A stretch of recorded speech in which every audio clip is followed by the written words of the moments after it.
Yeah, just a quick review of CarpalAid hand patch. Um, Basically, when you have carpal tunnel, which is what this is made specifically for, you have pressure on the median nerve. That's a nerve that's in your wrist, and so the problem with carpal tunnel is you have most of the time is you have elevated pressure within the carpal tunnel, and the median nerve gets affected and gives you symptoms in your hand. So anyway, somebody came up with the idea of taking this little, it's like a piece of plastic shaped like a butterfly. It's got adhesive on the back. And what you do is you put it in a certain spot in your palm.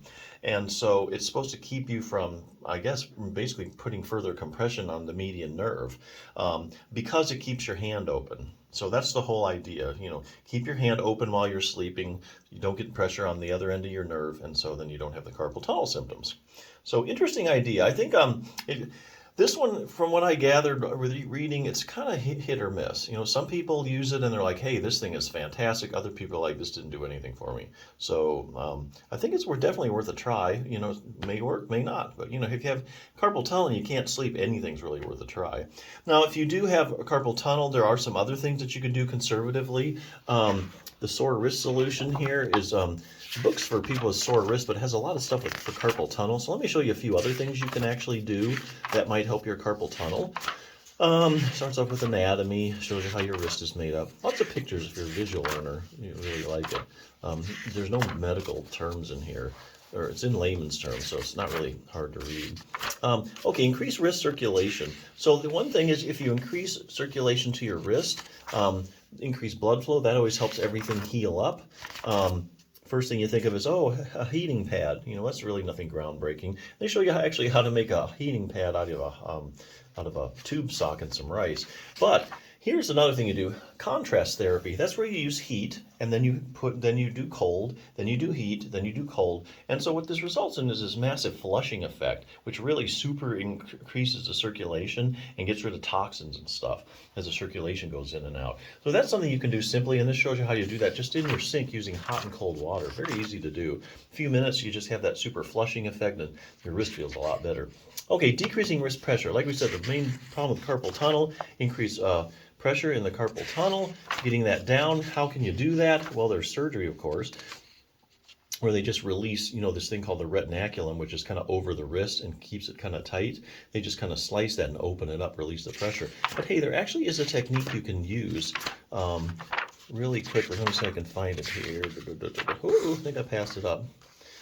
Okay, so basically, there's a technique you can use. So you do this for 1 minute, and according to this study, they measure the carpal tunnel pressure. You can get the carpal tunnel pressure on for 15 minutes at least. Now, the researchers didn't measure it past 15 minutes, so it could do 30 or 40, we don't know. But when you do this for 1 minute, you can really drive down carpal tunnel pressure significantly for at least 15 minutes. Now, that's just like, and during that 15 minutes, that gives the carpal tunnel, time to rest, relax, kind of recuperate, pressure off of it, get increased healing time. So if you do that frequently throughout the day, you're giving that carpal tunnel a lot of rest and relaxation, and then really speeding up healing. So that's one thing that you might want to try.